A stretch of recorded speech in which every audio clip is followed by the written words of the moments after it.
For over 5 decades, one question has haunted America: who was the Zodiac Killer?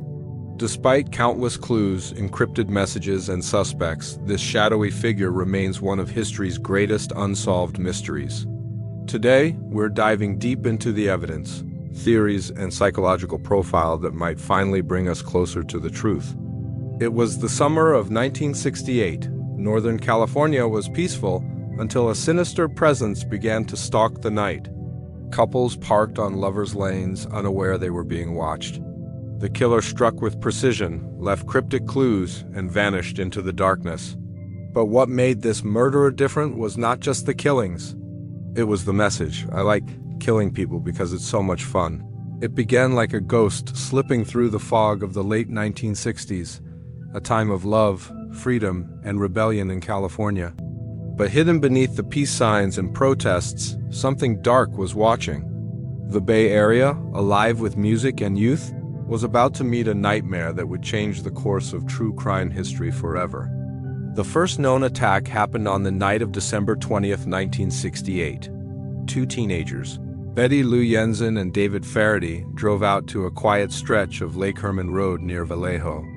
It was the kind of secluded spot young couples went to talk, listen to music, and escape the world. But sometime around 10:15 p.m., their peaceful night ended in violence. Shots echoed through the darkness, the kind of sound that cuts through silence like a scream. Both teens were found lifeless beside their car. There was no robbery, no apparent motive, just a brutal, cold-blooded execution that made no sense. At first, police thought it was random, maybe a jealous lover, maybe a thrill killer. But what they didn't know was that this was only the beginning. A silent predator had begun his game, and California was his hunting ground. 6 months later, on July 4th, 1969, another young couple, Darlene Farron and Mike Mago, parked their car at Blue Rock Springs Park, not far from the first crime scene. The air was thick with summer heat and the sound of distant fireworks. Suddenly, a car pulled up behind them. The driver sat for a moment watching, then he left, only to return minutes later. This time, he stepped out of his car with a flashlight and a gun. He walked up to the window, blinding them with the beam before firing multiple shots. Mike, though seriously injured, survived and would later give police the first description of the man, a stocky figure, around 5 feet 8, light brown hair, not someone you'd notice in a crowd. But it was what happened next that shocked the world. Less than an hour after the shooting, the Vallejo Police Department received a call. The man on the other end calmly said, "I want to report a double murder. If you go 1 mile east on Columbus Parkway, you will find kids in a brown car. They were shot with a 9mm Luger. I also killed those kids last year. Goodbye." Then the line went dead. The voice was steady, emotionless, as if the caller wasn't just confessing, but boasting. It was the first time the world heard the Zodiac Killer's voice. In the following weeks, the story spread across newspapers like wildfire. Reporters swarmed the scene, headlines screamed of a lover's lane killer, and fear began to sink into the hearts of Bay Area residents. Couples no longer felt safe. The roads once meant for romance now carried an invisible threat. Parents warned their children not to stay out late. Something new and terrifying was happening, a predator who didn't just kill but wanted to be known. And then, in August 1969, the killer took his game to a new level. 3 letters arrived at the offices of major newspapers, the San Francisco Chronicle, the San Francisco Examiner, and the Vallejo Times-Herald. Each letter began with chilling confidence. "Dear editor, this is the Zodiac speaking." Inside, he claimed responsibility for the murders and demanded that his cryptic code, a 408-character cipher, be printed on the front page of every paper. The letter warned that if his message was not published, he would kill again, and soon. The newspapers complied, terrified of the consequences. When the cipher appeared in print, it captured the imagination of an entire nation. Couples, families, even amateur codebreakers tried to solve the mysterious pattern of symbols. And when 2 teachers from Salinas finally cracked it, what they found was chilling beyond belief. The message read, "I like killing people because it is so much fun." The letter continued with cold, detached sentences that described murder as the most thrilling experience and hinted at a twisted desire to collect slaves for the afterlife. It was unlike anything America had seen before. This wasn't just a killer. This was someone who wanted fame, who wanted fear, who wanted to play with the minds of millions. For the first time, law enforcement realized they weren't just dealing with a murderer. They were facing a psychological war. By the end of 1969, more attacks would follow. On September 27th at Lake Berryessa, a man dressed in an eerie hooded costume, complete with a white crosshair symbol on his chest, approached a young couple picnicking by the lake. He tied them up and brutally stabbed them. Before leaving, he drew his signature symbol, a circle with a cross through it, on their car door, along with the dates of his previous murders. Hours later, he called police again, calmly, proudly, like a man reporting his own masterpiece. Fear turned into obsession. The newspapers were flooded with letters from readers claiming to know the killer. Police worked around the clock. But every time they thought they had a lead, it dissolved into shadows. The Zodiac seemed to be everywhere and nowhere. By the time 1970 arrived, the Bay Area was living in constant fear. People double-locked their doors. Young lovers stopped going to quiet roads. And every time a new letter arrived, the nation held its breath. The Zodiac had become a ghost, a legend, a dark puzzle that mocked the very idea of justice. It was no longer just about who he was, it was about what he represented, the unknown, the unseen, the evil hiding in plain sight. America had faced killers before, but never one who wrote to them, teased them, and watched them tremble. This was not just murder, it was performance. And as the shadow of the Zodiac spread across California, one thing became clear: the real terror wasn't in the killings themselves, but in the silence that followed them. The silence that whispered, "He's still out there." When the first Zodiac letters arrived at the offices of San Francisco newspapers in August 1969, no one could believe what they were holding. The handwriting was sharp, deliberate, almost artistic, but the message inside dripped with madness. "Dear editor," it began, "this is the Zodiac speaking." Those 6 words would soon become the most chilling introduction in American criminal history. Enclosed with each letter was something far stranger, a cryptogram composed of random symbols, circles, triangles, strange hieroglyphs, and letters arranged in perfect lines. To most, it looked like gibberish. But to the Zodiac, it was his masterpiece, a message that he promised would reveal his secret identity if the newspapers dared to print it. And they did. Out of fear and fascination, the newspapers complied, spreading the cipher across the front pages where millions of readers could see it. It was like the killer had hijacked the media, turning every breakfast table in America into a crime scene. People everywhere, from schoolteachers to cryptologists, began to analyze the strange patterns. It wasn't just a code anymore, it was a national obsession. Who was this man who spoke in riddles and death? What was he trying to say? For days, the Zodiac watched from the shadows as the world struggled to understand him. Then, after a week of confusion, a breakthrough came from the most unexpected place, a quiet home in Salinas, California. A high school teacher named Donald Hardin and his wife, Betty, sat at their kitchen table, piecing together the cipher by hand. They had no official training, no fancy technology, just a hunch.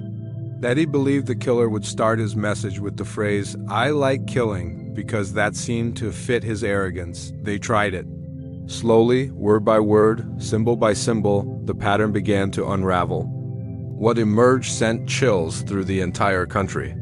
The decoded message read, "I like killing people because it is so much fun." The rest of the text was a disturbing manifesto, describing murder as better than getting your rocks off with a girl, and ending with the claim that he would collect slaves for the afterlife. It didn't reveal his name, as he had promised, but it revealed something far more terrifying: his mind. The world realized this wasn't just a killer seeking attention. This was someone who saw himself as immortal, playing a game with life and death. Police scrambled to interpret every word, every symbol, every threat. Was there a hidden meaning still buried within the code? Was he lying about his identity being hidden inside? For months, experts pored over every detail, but no one could find anything that led to his true name. And the Zodiac knew it. He watched the confusion, fed on it, and then struck again. Not with bullets this time, but with words. Over the next year, he sent dozens of letters filled with new ciphers, taunts, and cryptic warnings. He addressed them directly to law enforcement and the press, mocking investigators for their failures. Each letter was signed with his now famous crosshair symbol, a simple circle with intersecting lines, an image that would forever be associated with terror. "The police shall never catch me," he wrote, "because I have been too clever for them." He wasn't just murdering people anymore. He was murdering peace of mind. The next major cipher he sent, the so-called Z340, became the stuff of legend. It contained 340 characters arranged in a perfectly structured grid, each line filled with symbols that seemed to follow some internal logic no one could grasp. Cryptologists, linguists, and even the FBI worked on it for decades. Some claimed it was a hoax, a random jumble designed to waste time. Others insisted it contained a deeper truth, maybe even a confession. But for over 50 years, no one could solve it. The code stood as an unbreakable wall, a silent taunt left by a killer who seemed to vanish without a trace. Then in 2020, more than half a century after it was written, a team of amateur codebreakers from around the world finally cracked the Z340 cipher. Using advanced computer algorithms and linguistic analysis, they discovered the real message. The decrypted text read, "I hope you are having lots of fun in trying to catch me. I am not afraid of the gas chamber because it will send me to paradise all the sooner."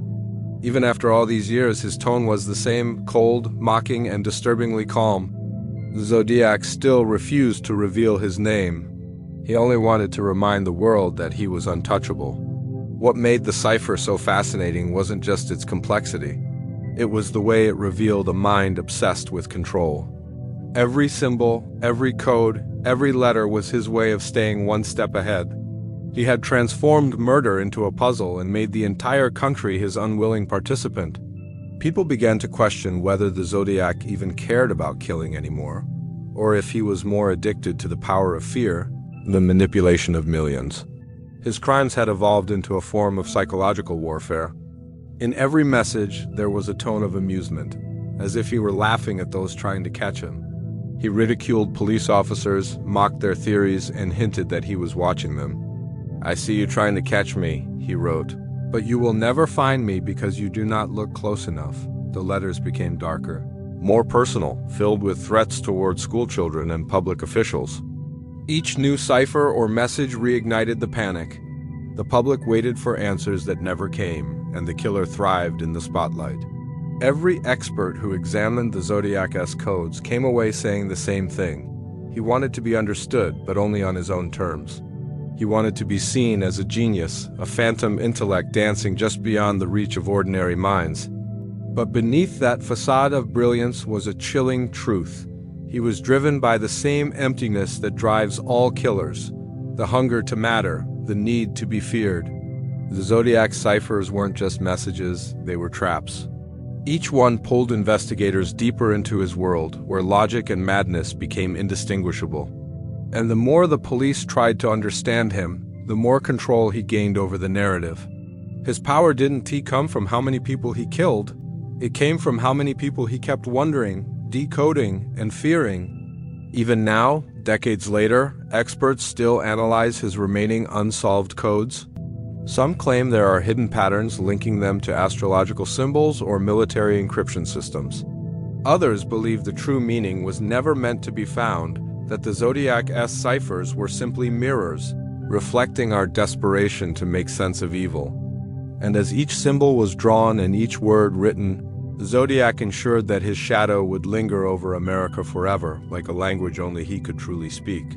From the very beginning, the Zodiac wasn't like other killers. He wasn't content with silence or anonymity. He wanted to be known, feared, and remembered. Every move he made, every letter, every symbol, every carefully chosen word was part of a twisted performance designed to keep the world watching. He wanted the stage, and America gave it to him.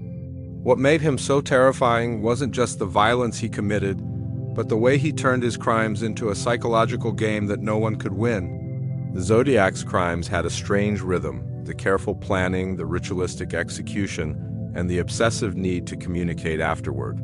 He didn't just kill to satisfy an urge, he killed to send a message to make people feel powerless. His letters to the newspapers were taunting, filled with arrogance and mockery. He called himself the Zodiac, a name no one had given him. It was his creation, his brand of fear. That single word carried the weight of mystery, a sense of cosmic destiny, as if his actions were written in the stars. Inside his letters, the Zodiac's personality revealed itself like a dark mirror. He wasn't a raving lunatic, not outwardly. His words were controlled, precise, almost professional. He used perfect punctuation, organized thoughts, and a peculiar mix of intelligence and cruelty. He wanted everyone to know that he was smarter than the police, smarter than the public, smarter than anyone trying to stop him. It wasn't just about murder anymore, it was about dominance. One of his most chilling psychological traits was his craving for attention. The Zodiac fed on the fear his letters created. Every newspaper headline, every news broadcast, every theory whispered among frightened citizens was like fuel for his ego. He didn't need to be caught to win. His victory was in being known. He had managed to insert himself into the collective consciousness of an entire country. Parents warned their children about him, lovers looked over their shoulders, and detectives lost sleep thinking about him. The Zodiac had made himself immortal through fear. But behind the arrogance was something even darker, an almost childlike need for validation. In his letters, he would complain when newspapers failed to print his words quickly enough. He demanded attention, scolded the media for not listening, and promised more violence if they ignored him. It was as if the killings were not the end goal, but merely the tool he used to make people notice him. He wanted to be a god in a world of ordinary men, worshipped through terror and mystery. Psychologists who have studied the case describe the Zodiac as a textbook example of a narcissistic psychopath. He displayed the cold detachment of a killer with no empathy, combined with the strategic thinking of someone who enjoyed the process of manipulation. He wanted control over his victims, control over the police, and control over how his story would be told. Even his handwriting, sharp and deliberate, reflected that obsession with control. Each letter a symbol of authority over chaos. Then there was the way he spoke about his victims. To the Zodiac, they were not human beings. They were props in his game, nameless and faceless objects that existed only to serve his story. In one letter, he bragged about how man is the most dangerous animal of all, quoting lines from movies and popular culture as if he were blending fiction with reality. That's what made him so unique. He blurred the line between performance and murder until no one could tell where one ended and the other began. The Zodiac's signature, the crosshair symbol, became an extension of his identity. It appeared at the end of his letters, carved onto a victim's car door and drawn with almost religious precision. It was more than just a mark, it was a declaration of ownership. Wherever that symbol appeared, he was saying, "This was mine." The symbol itself looked simple, but it carried deep psychological meaning. It represented precision, control, and the cold focus of a hunter. The circle could be seen as the world, and the intersecting lines his claim over it.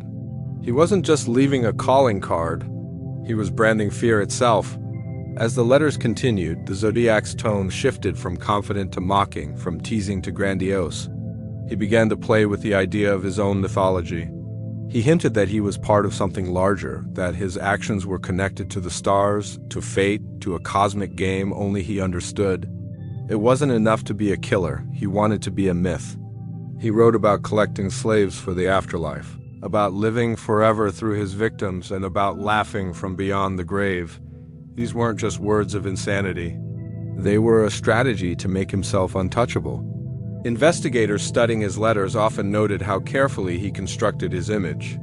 He didn't want to appear like a lunatic hiding in shadows. He wanted to look powerful, composed, and unstoppable. Even his grammar and spelling errors seemed intentional at times, as if he wanted to mislead analysts about his education or background. Everything he did was a form of control, even the chaos. Experts also believe the Zodiac was deeply driven by humiliation and resentment. His need to dominate might have come from a life of feeling powerless. Perhaps he had been ignored, underestimated, or rejected in the past, and now he was forcing the world to acknowledge him. The power he lacked in his personal life, he reclaimed through fear. By making the police chase him, by making newspapers print his words, he turned his insecurities into a global nightmare. And then there was his relationship with law enforcement, a toxic, one-sided rivalry that fueled his ego. He wrote directly to police, mocking their failures, offering fake clues, and daring them to catch him. "I am waiting for a good movie about me," he once wrote. To him, the detectives were not threats, they were his audience. He knew that every time they analyzed one of his ciphers or searched for his handwriting, they were playing his game. In every psychological profile ever written about the Zodiac, one truth stands out: he was addicted to control. Whether through violence, words, or mystery, he needed to feel above everyone else. He didn't care about money or fame in the traditional sense. What he wanted was deeper, a sense of godlike power, the ability to control the fear of millions with nothing more than a pen and a symbol. The Zodiac's greatest weapon was not his gun, his knife, or his disguise. It was his understanding of how fear works. He knew that once you plant the right image in someone's mind, a code, a symbol, a voice on the phone, it can haunt them forever. He didn't just want people to fear him while he was alive. He wanted them to fear the idea of him for generations to come. As the Zodiac's reign of terror grew, so did the desperate hunt for his identity. Detectives, journalists, and even amateur sleuths pored over every clue, every letter, every detail that might reveal the man behind the mask. But the Zodiac wasn't just a killer, he was a phantom. He left behind fingerprints that didn't match anyone, witnesses who couldn't agree on his face, and ciphers that revealed everything and nothing at the same time. Yet despite the fog of mystery, a few names began to stand out. The most famous of them all was Arthur Leigh Allen. His name has become almost inseparable from the Zodiac legend. Allen was a former schoolteacher from Vallejo, a man with an odd personality, a fascination with ciphers, and a dark streak that made everyone who knew him uneasy. When police first questioned him in the early 1970s, they were struck by how much he seemed to fit the profile. He owned a Zodiac brand wristwatch with the same crosshair logo the killer used. He lived close to the sites of several attacks. He was known to make disturbing comments about killing people, and even told friends that he wanted to call himself Zodiac. For detectives, this was too much to ignore. When Allen's home was searched, police found weapons, tapes of violent material, and a typewriter similar to the one believed to have been used in Zodiac's letters. But here's where the case twisted in true Zodiac fashion. Nothing definitively linked him to the crimes. His fingerprints didn't match. His handwriting was inconsistent with the letters. Even his DNA, tested years later, failed to connect him to the envelopes the Zodiac had licked. Still, suspicion around Arthur Leigh Allen never died. He remained the leading suspect until his death in 1992. For many, his death felt like the mystery itself had died with him, but others weren't convinced. The evidence was strong in spirit, but weak in fact.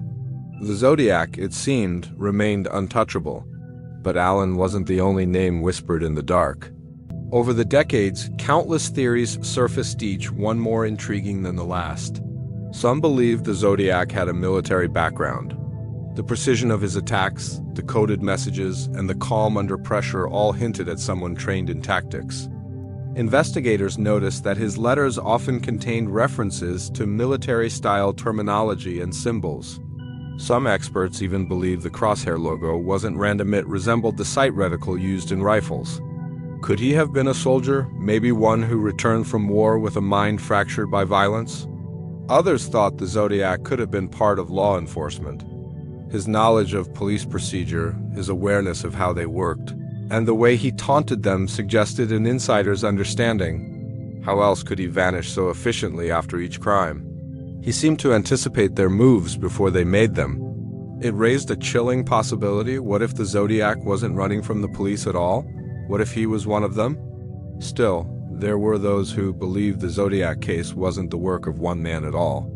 Some theorists claimed it was a coordinated effort, a small group working together, perhaps connected through a shared ideology or even a cult-like belief system. The handwriting differences across letters, the variations in tone, and the spread of crimes over different areas all seemed to support this idea. It would explain why the Zodiac seemed to be everywhere and nowhere at once. as if he had multiple faces and voices. Then came the more sensational theories, ones that blurred the line between logic and legend. Some claimed the Zodiac was connected to the Manson family murders, that Charles Manson's followers carried out some of the Zodiac's crimes as part of a larger conspiracy. Others tied him to the CIA, suggesting that his ciphers were advanced military experiments gone rogue. There were even whispers that the Zodiac's letters contained hidden references to famous literature and occult symbolism, hinting at a mind obsessed with puzzles not just for fun, but for ritualistic meaning. As the years passed, the suspect list grew longer and stranger. From journalists to professors, from mechanics to recluses living in the woods, hundreds of people were investigated. Some were cleared within days. Others became lifelong targets of suspicion. In the public imagination, the Zodiac could be anyone: the friendly neighbor, the quiet mailman, the man sitting next to you at a diner. That uncertainty became part of the fear. The real horror was not knowing who the monster was, only that he could still be out there. And then came the claims from the codebreakers team in 2021, using new forensic techniques. They identified a man named Gary Francis Post as a potential Zodiac suspect. Post, who had died in 2018, reportedly had scars on his forehead that matched the police sketches, and the team claimed to have found evidence connecting him to Zodiac crime scenes. They'd pointed to strange photographs, coded notes, and eyewitness accounts that seemed to align. For a moment, the world held its breath. Could it be that the mystery was finally solved? But just as quickly as the story broke, skepticism followed. Law enforcement agencies refused to confirm the claims, saying the evidence was circumstantial. The FBI stated that the Zodiac case remained open and unsolved. It was as if the mystery itself refused to die. The Zodiac case has always been more than just a whodunit. It's a mirror reflecting society's obsession with evil, genius, and the unknown. Every suspect that emerges reignites the same fascination, the same desperate hope that this time, maybe, we'll finally know. But the truth slips away each time, as elusive as the man himself. Every lead fades, every clue ends in confusion, and every theory brings us back to the same haunting realization that whoever the Zodiac was, he understood something most killers never did. That mystery itself is the most powerful weapon of all. Even today, investigators still sift through old files, comparing handwriting, analyzing DNA, and chasing digital ghosts across decades. Each new theory pulls the case in a different direction, but none ever reach the end. The Zodiac remains an echo of fear that refuses to fade, a puzzle that mocks those who try to solve it, and a name that still carries the same weight it did half a century ago, because when the face of evil is hidden behind a code, as decades passed, and the world changed, the Zodiac case refused to fade into history.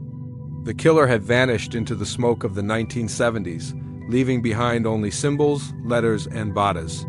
But technology was evolving, and with every leap forward, detectives and forensic experts hoped that maybe, just maybe, they could finally unmask the phantom who had mocked them for so long. The Zodiac had thrived in a world of typewriters and rotary phones, but now he was being hunted in a world of DNA sequencing, digital databases, and artificial intelligence. For the first time, science was catching up to the mystery. The story of modern Zodiac investigation begins with one word: DNA. When the Zodiac sent his infamous letters to newspapers, he often sealed them with saliva. For years, those tiny traces went unused. But by the late 1990s, forensic technology had advanced enough to extract genetic material from even the smallest sample. The San Francisco Police Department quietly began testing the envelopes, hoping to find a match. The process was slow, delicate, and uncertain. After all, the evidence was over 30 years old. The paper had aged, the samples had degraded, and contamination was a constant threat. Still, investigators managed to recover partial DNA profiles from several letters. It was a moment of hope. Maybe the man who had taunted the world with his puzzles had finally left behind the one clue he could never manipulate: his own biology. The samples were compared to suspects, including Arthur Lee Allen, but no matches were found. Each negative result felt like a cruel trick, as if the Zodiac's ghost was still laughing at them from beyond the grave. The profile remained incomplete, too damaged for a full match, but enough to reignite the obsession. Then, in 2018, the world witnessed something extraordinary: the arrest of the Golden State Killer through a revolutionary method called genetic genealogy. Using public DNA databases, investigators had traced distant relatives of the killer and built a family tree that led directly to him. It was a breakthrough that changed forensic science forever. Suddenly, every cold case in America had new life. And for those obsessed with the Zodiac, the question became impossible to ignore: could the same method finally identify him? Police agencies quietly began re-examining the Zodiac evidence. Forensic genealogists offered their expertise. The saliva on envelopes, the hairs found under stamps, the partial DNA profiles, all were revisited with new techniques capable of reading what once seemed unreadable. Hope flickered once again in the hearts of those who had chased this mystery their entire lives. But the Zodiac case, true to its nature, refused to yield. The degraded samples, the possible contamination, and the uncertainty about which letters were authentic made it nearly impossible to confirm anything. Still, the work continued and the technology kept improving. Parallel to the DNA efforts, digital technology opened new frontiers. Cryptographers armed with artificial intelligence began reanalyzing Zodiac ciphers, feeding them into algorithms that could process billions of possible patterns in seconds. For decades, the Z340 cipher had remained unsolved, mocking even the best human minds. Then, in December 2020, over 50 years after it was first published, a team of international codebreakers cracked it. The message was chillingly familiar: "I hope you are having lots of fun trying to catch me." The Zodiac was still speaking from the past, taunting from the grave, his words preserved in time like a warning.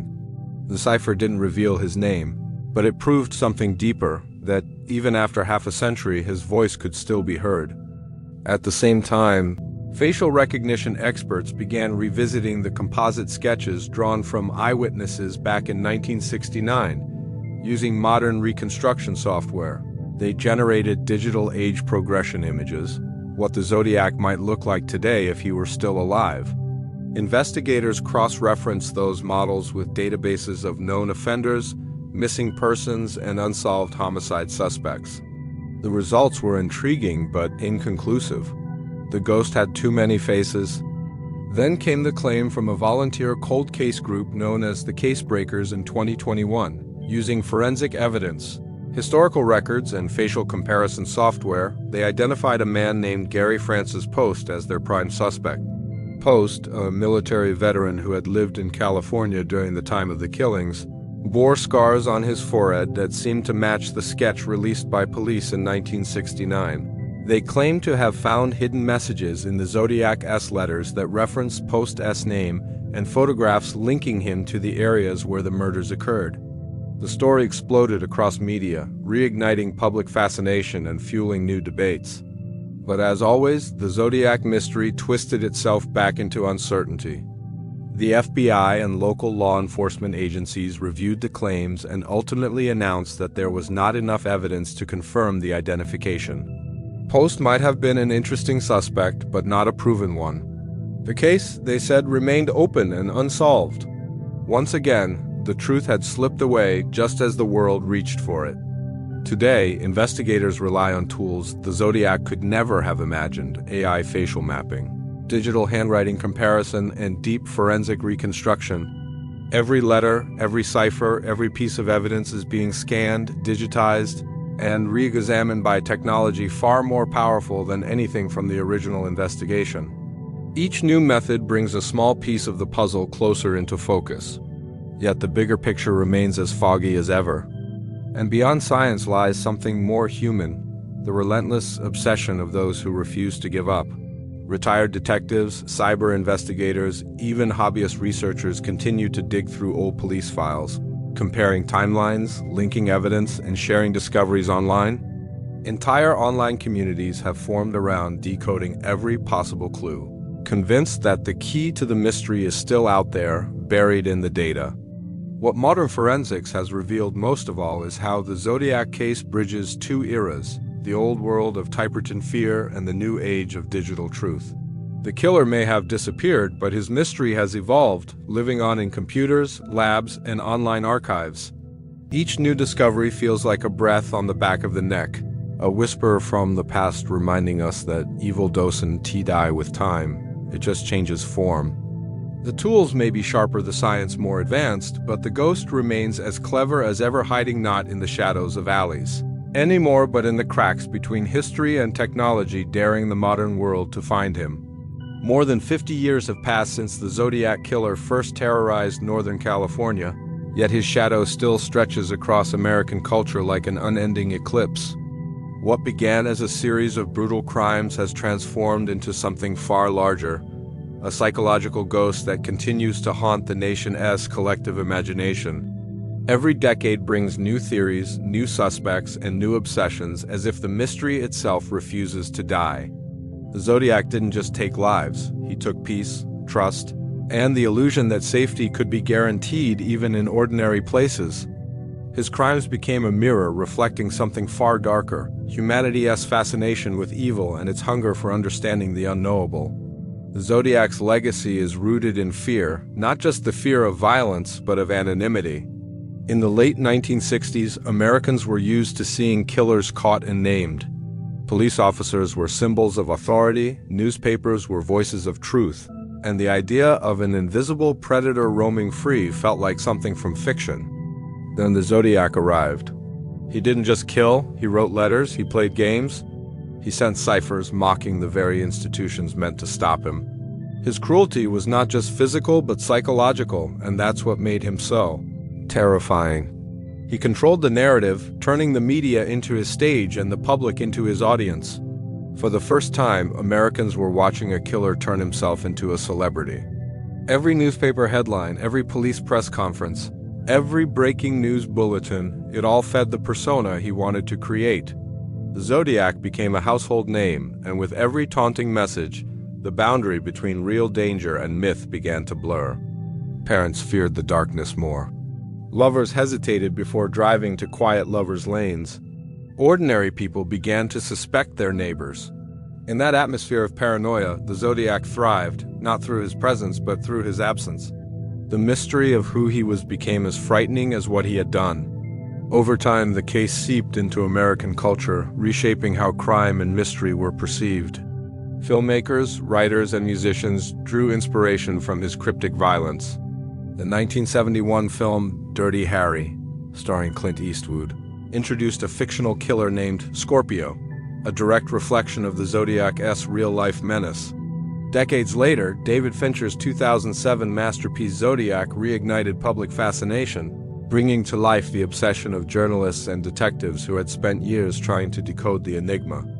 The film's power lay in its honesty. It didn't pretend to solve the mystery. Instead, it captured the madness of chasing a ghost. That same madness still infects anyone who dares to dive too deep into the case. Online, the Zodiac has become an eternal riddle for the digital age. Thousands of armchair detectives pore over scanned letters, police reports, and cipher data, forming communities dedicated to cracking what law enforcement could not. Reddit threads, YouTube documentaries, podcasts, and websites have turned the killer into a kind of dark cultural puzzle, a test of intellect, endurance, and obsession.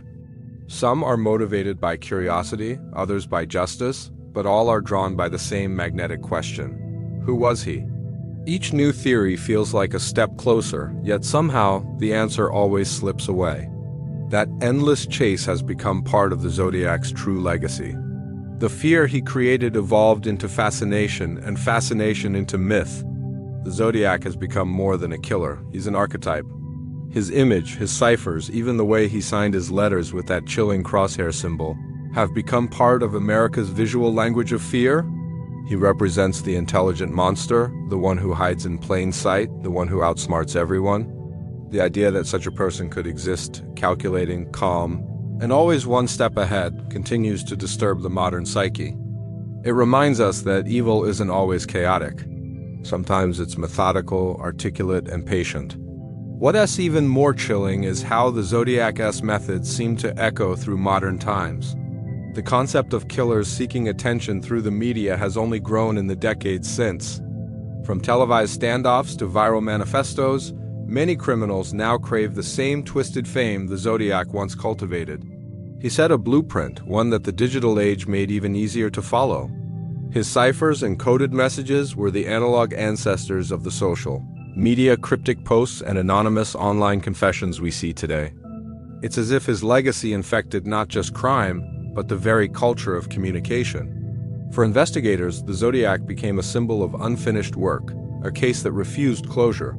For psychologists, he became a study in narcissistic evil, a man who needed to be seen, needed to be known, yet never wanted to be caught. For ordinary people, he became a haunting story to tell, one that lingered like smoke long after the fire was out. And for the families of victims, he remains a wound that time could never heal, a reminder that some chapters in history are never closed. The Zodiac's shadow stretches even into the way we think about justice and truth. His case challenges the belief that every mystery can be solved, that science and reason will always win in the end. Despite the leaps in forensic technology, the global collaboration of experts, and the countless hours of investigation, he remains nameless, faceless, a question mark carved into the heart of American history.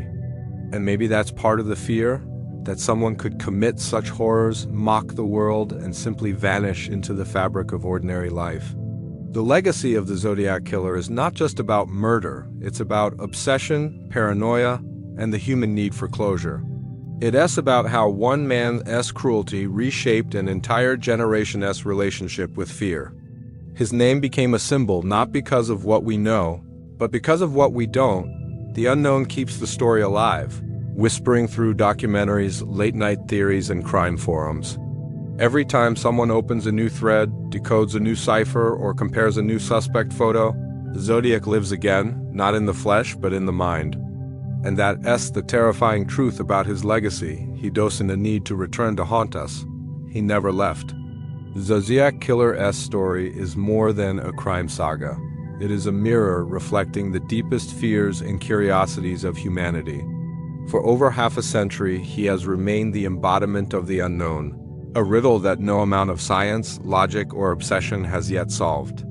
From his chilling letters and coded puzzles to the unsolved murders that terrified an entire generation, the Zodiac represents not just one man's evil, but the eternal human struggle to understand what cannot be understood. Through decades of investigation, new technology, and endless speculation, we've seen how this case has evolved, from the bloody chaos of the 1960s to the digital investigations of today. Each advancement in forensic science, each new theory, each supposed breakthrough brings us closer to truth, yet somehow never quite reaches it. The Zodiac remains one step ahead, frozen in time, his identity a ghostly whisper between fact and myth. But perhaps the true answer lies not in his name, but in what his mystery reveals about us. It shows how fear can linger long after violence ends, how curiosity can become obsession, and how stories can shape the very soul of a nation. The Zodiac Killer has become more than a man. He's an idea, one that challenges our faith in justice and our desire for closure. Maybe one day, a final clue will surface, and the face behind the ciphers will at last be known. Or maybe, like so many legends, he will remain a shadow, an unsolved question that continues to haunt the edge of American history. Until that day, his story endures, not because of what he did, but because of what he made us see. That evil can wear the face of mystery, and that some secrets refuse to die.